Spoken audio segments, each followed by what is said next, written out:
The Secret Garden, Chapter 15, Nest Building. After another week of rain, the high arch of blue sky appeared again, and the sun which poured down was quite hot. Though there had been no chance to see either the secret garden or Dickon, Mistress Mary had enjoyed herself very much. The week had not seemed long. She had spent hours of every day with Colin in his room, talking about Rajahs or gardens or Dickon and the cottage on the moor. They had looked at splendid books and pictures, and sometimes Mary had read things to Colin, and sometimes he had read a little to her. When he was amused and interested, she thought he scarcely looked like an invalid at all, except that his face was so colourless and he was always on the sofa. "You're a sly young one to listen and get out of your bed to go following things up like you did that night," Mrs. Medlock said once. "But there's no saying it's not been a sort of blessing to the lot of us. He's not had a tantrum or a whining fit since you made friends. The nurse was just going to give up the case because she's so sick of him. But she says now she doesn't mind staying, now you've gone on duty with her," laughing a little. In her talks with Colin, Mary had tried to be very cautious about the secret garden. There were certain things she wanted to find out from him, but she felt that she must find them out without asking him direct questions. In the first place, as she began to like to be with him, she wanted to discover whether he was the kind of boy you could tell a secret to. He was not in the least like Dickon, but he was evidently so pleased with the idea of a garden no one knew anything about that, she thought perhaps he could be trusted. But she had not known him long enough to be sure. The second thing she wanted to find out was this: if he could be trusted, if he really could, wouldn't it be possible to take him to the garden without anyone finding it out? The Grand Doctor had said that he must have fresh air, and Colin had said that he would not mind fresh air in a secret garden. Perhaps if he had a great deal of fresh air and knew Dickon and the robin and saw things growing, he might not think so much about dying. Mary had seen herself in the glass sometimes lately, when she had realised that she looked quite a different creature from the child she had seen when she arrived from India. This child looked nicer. Even Martha had seen a change in her. "The air from the moor has done thee good already," she had said. "Thou art not nicer yeller, and thou art not nicer scrawny. Even the hair doesn't slant down on the head so flat. It's got some life in it, so it sticks out a bit." "It's like me," said Mary. "It's growing stronger and fatter. I'm sure there's more of it." "It looks it for sure," said Martha, ruffling it up a little around her face. "Thou art not half so ugly when it's that way, and there's a bit of red in the cheeks." If gardens and fresh air had been good for her, perhaps they'd be good for Colin. But then if he hated people to look at him, perhaps he would not like to see Dickon. "Why does it make you so angry when you're looked at?" she inquired one day. "I always hated it," he answered, "even when I was very little. Then, when they took me to the seaside and I used to lie in my carriage, everybody used to stare, and ladies would stop and talk to my nurse, and then they would begin to whisper, and I knew what they were saying. I shouldn't live to grow up. Then sometimes the ladies would pat my cheek and say, 'Poor child.' Once when a lady did that, I screamed out loud and bit her hand. She was so frightened she ran away." "She thought you had gone mad like a dog," said Mary, not at all admiringly. "I don't care what she thought," said Colin, frowning. "I wonder why you didn't scream and bite me when I came into your room," said Mary. Then she began to smile slowly. "I thought you were a ghost or a dream," he said. "You can't bite a ghost or a dream, and if you scream they don't care." "Would you hate it if a boy looked at you?" Mary asked uncertainly. He lay back on his cushion and paused thoughtfully. "There's one boy," he said, quite slowly, as if he were thinking over every word. "There's one boy I believe I shouldn't mind. It's that boy who knows where foxes live. Dickon." "I'm sure you wouldn't mind him," said Mary. "The birds don't, and other animals," he said, still thinking it over. "Perhaps that's why I shouldn't. He's a sort of animal charmer, and I am a boy animal." Then he laughed, and she laughed too. In fact, it ended in their both laughing a great deal and finding the idea of a boy animal hiding in his hole very funny indeed. What Mary felt afterwards was that she need not fear about Dickon. On that first morning when the sky was blue again, Mary wakened very early. The sun was pouring in slanted rays through the blinds, and there was something so joyous in the sight of it that she jumped out of bed and ran to the window. She drew up the blinds and opened the window itself, and a great waft of fresh scented air blew in upon her. The moor was blue, and the whole world looked as if something magic had happened to it. There were tender little fluting sounds here and there and everywhere, as if scores of birds were beginning to tune up for a concert. Mary put her hand out of the window and held it in the sun. It's warm, warm, she said.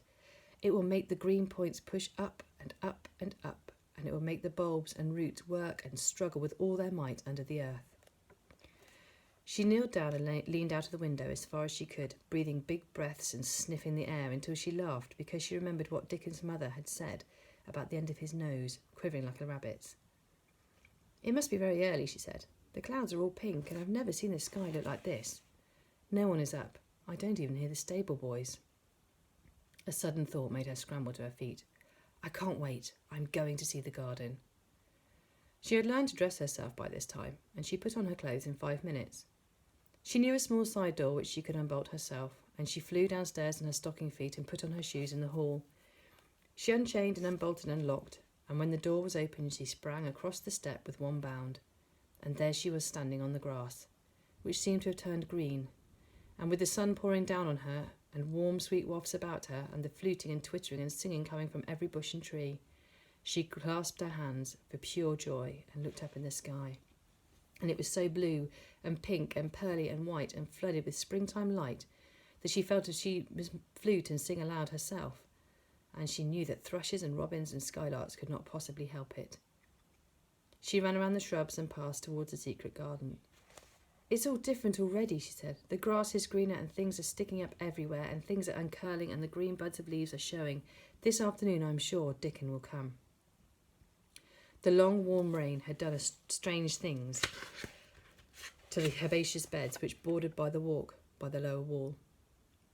There were things sprouting and pushing out from the roots of clumps of plants, and there were actually here and there glimpses of royal purple and yellow unfurling amongst the stems of crocuses. 6 months before, Mistress Mary would not have seen how the world was waking up, but now she missed nothing. When she had reached the place where the door hid itself under the ivy, she was startled by a curious loud sound.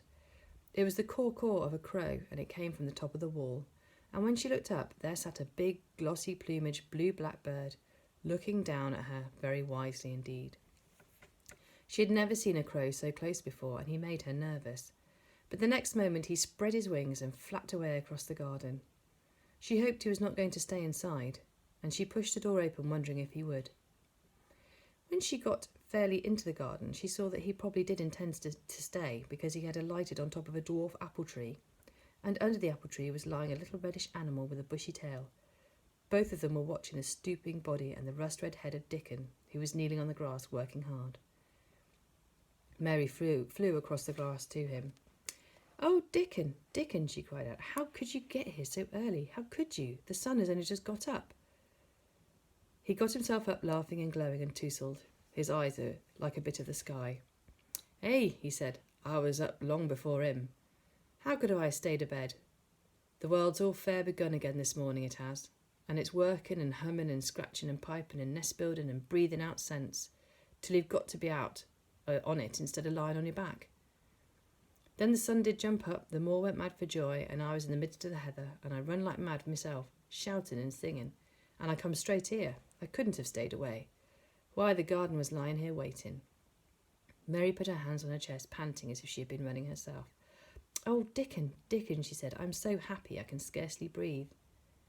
Seeing him talking to a stranger, the little bushy-tailed animal rose from its place under the tree and came to him, and the rook, cawing once, flew down from its branch and settled quietly on his shoulder.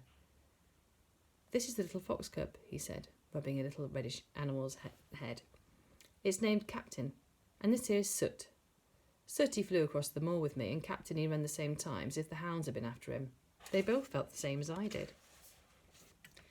Neither of the creatures looked as if they were at least afraid of Mary. When Dickon began to walk about, Soot stayed on his shoulder, and Captain trotted quietly close to his side. "See here," said Dickon. "See how these is pushed up, and these. Hey, and look at these here." He threw himself upon his knees, and Mary went down beside him. There had come up a whole clump of crocuses, burst into purple and orange and gold. Mary bent her face down and kissed them. "You never kiss a person in that way," she said when she lifted her head. "Flowers are so different." He looked puzzled but smiled. "Eh," he said, "I've kissed Mother many a time that way when I come in from the moor after a day's roaming, and she stood there at the door in the sun, looking so glad and comfortable." They ran from one part of the garden to the another, and found so many wonders that they were obliged to remind themselves that they must whisper or speak low. He showed her the swelling leaf beds on rose branches which had seemed dead. He showed her 10,000 new green points pushing through the mould. They put their eager young noses too close to the earth and sniffed its warm springtime breathing. They dug and pulled and laughed low with rapture until Mistress Mary's hair was as tumbled as Dickens and her cheeks were almost as poppy red as his.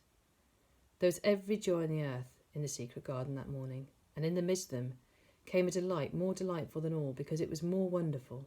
Swiftly something flew across the wall and darted through the trees to a close-grown corner, a little flare of red-breasted bird with something hanging from its beak. Dickon stood quite still and put his hand on Mary, almost as if they had found themselves laughing in a church. "We mustn't stare," he whispered in Broad Yorkshire. "We mustn't scarce breathe. I know he was mate hunting when I last saw him. It's Ben Weatherstaff's robin. He's building his nest. He'll stay here if we don't flight him." They settled down softly upon the grass and sat there without moving. "Us mustn't seem as if watching him too close," said Dickon. "He'd be out with us for good if he got the notion it was interfering now. He'll be keeping a good bit different till all this is over. He's settling up housekeeping. He'll be shyer and readier to take things ill. He's got no time for visiting and gossiping. Us must keep as still a bit and try look as if us was grass and trees and bushes. Then, when he's got used to us seeing, I'll chirp a bit, and then he'll know he'll not be in the way." Mistress Mary was not at all sure that she knew, as Dickon seemed to, how to try to look like grass and trees and bushes. But he had said the queer thing as if it was the simplest and most natural thing in the world, and she felt it must be quite easy to him, and indeed she watched him for a few minutes carefully, wondering if it was possible for him to turn quietly green and put out branches and leaves. But he only sat wonderfully still, and when he dropped his voice to such a softness that it was curious that she could hear him, but she could. "It's part of the springtime, this nest building is," he said. "I warrant it's been going on the same way every year since the world has begun. They've not got their way of thinking and doing things, and a body had better not meddle. You can lose a friend in springtime easier than other seasons if you're not too curious." "If we talk about him, I can't help looking at him," Mary said as softly as possible. "We must talk of something else. There's something I want to tell you." "He'll like it better if us talk something else," said Dickon. "What's it they've got to tell me?" "Well, do you know about Colin?" she whispered. He turned his head to look at her. "What does I know about him?" he said. "I've seen him. I've been to talk to him every day this week, and he wants me to come. He says I'm making him forget about being ill and dying," answered Mary. Dickon looked actually relieved as soon as the surprise died away from his face. "I'm glad of that," he explained. "I'm right down glad. It makes it me easier. I knowed I must say nothing about him, and I don't like having to hide things." "Don't you like hiding the garden?" said Mary. "I'll never tell about it," he answered. "But I says to Mother, I says, I got to keep a secret. It's not a bad un, thou knows that. It's no worse than hiding where a bird's nest is. That doesn't mind it, does it?" Mary always wanted to hear about Mother. "What did she say?" she asked, not at all afraid to hear. Dickon grinned sweet-temperedly. "It was just like her, what she said," he answered. "She gave my head a bit of a rub and laughed, and she said, 'Eh, lad, thou can have all the secrets thou likes. I've known thee 12 year.'" "How did you know about Colin?" asked Mary. "Everybody knowed about Mr. Craven, knowed there was a little lad as was like to be a cripple, and they knowed Mr. Craven didn't like to be talked about. Folks is sorry for Mr. Craven because Mrs. Craven was such a pretty young lady, and they were so fond of each other. Mrs. Medlock stops in our cottage when she goes to Thwaite, and she doesn't mind talking to Mother before us children because she knows us has been brought up to be trusty." "How did they find out about him?" "Martha was in fine trouble the last time she came home. She said they'd heard him fretting and they was asking questions, and she didn't know what to say." Mary told him her story about the midnight wuthering of the wind which had wakened her, and about the faint, far-off sounds of the complaining voice which had led her down the dark corridors with her candle, and had ended with her opening of the door of the dimly lighted room with the carven four-poster bed in the corner. When she described the small ivory-white face and the strange black-rimmed eye, Dickon shook his head. "Them's just like his mother's eyes, only hers was always laughing, they say," he said. "They say Mr. Craven can't bear to see him when he's away, it's because his eyes are so like his mother's and yet look so different in his miserable bit of a face." "Do you think he wants him to die?" whispered Mary. "No, but he wishes he'd never been born. Mother, she says, that's the worst thing on earth for a child. Them's as is not wanted scarce ever thrives. Mr. Craven, he'd buy anything his money could buy for the poor lad, but he'd like to forget he's on earth. For one thing, he's afraid he'll look at him some day and find he's growed hunchback. Colin's so afraid of it himself that he won't sit up, said Mary. He says he's always thinking that if she feel a lump coming, he should go crazy and scream himself to death. He oughtn't to lie there thinking things like that, said Dickon. No lad could get well as though them sort of things out. The fox was lying on the grass close by them, looking up to ask for a pat now and then, and Dickon bent and rubbed his neck thoughtfully and thought a few minutes in silence. Presently he lifted his head and looked round the garden. When we first got in here, he said, it seemed like everything was grey. Look round now and tell me if thou doesn't see a difference. Mary looked and caught her breath a little. Why, she cried, the grey wall is changing. It's as if a green mist was creeping over it. It's almost like a green gauze veil. Aye, said Dickon, and it'll be greener and greener till the grey's all gone. Can I guess what I was thinking? I know it was something nice, said Mary eagerly. I believe it was something about Colin. I was thinking that if he was out here, he wouldn't be watching for lumps to grow on his back. He'd be watching for buds to break on those rose bushes, and he'd be likely to be healthier, explained Dickon. I was wondering if this could ever get him in the humour to come out here and lie under the trees and do his carriage. I've been wondering that myself. I've thought of it almost every time I've talked to him, said Mary. I've wondered if he could keep a secret, and I've wondered if we could bring him here without anyone seeing us. I thought perhaps you could push your carriage. The doctor said he must have fresh air, and if he wants us to take him out, no one dares disobey him. He won't go out for other people, and perhaps I'll be glad if he will go out with us. He could order the gardeners to keep away so they wouldn't find out. Dickon was thinking very hard, and he scratched the captain's back. It'd be good for him, I'll warrant, he said. Us'd not be thinking he'd be better never been born. Us'd be just 2 children watching a garden grow, and he'd be another. 2 lads and a little lass looking out on the springtime. I warrant it'd be better than doctor's stuff. He's been lying in his room so long, and he's always been afraid of his back, that it has made him queer, said Mary. He knows a good many things out of books, but he doesn't know anything else. He says he's been too ill to notice things, and he hates going out of doors, and he hates gardens and gardeners. But he likes to hear about this garden because it's a secret. I daren't tell him much, but he said he wanted to see it. Us'll have to have him out here sometime for sure, said Dickon. I could push his carriage well enough. Has I noticed how the robin and his mate has been working while we've been sitting here? Look at him perched on that branch, wondering where it'd be best to put that twig he's got in his beak. He made one of his low whistling calls, and the robin turned his head and looked at him inquiringly, still holding his twig. Dickon spoke to him as Ben Weatherstaff did, but Dickon's tone was one of friendly advice.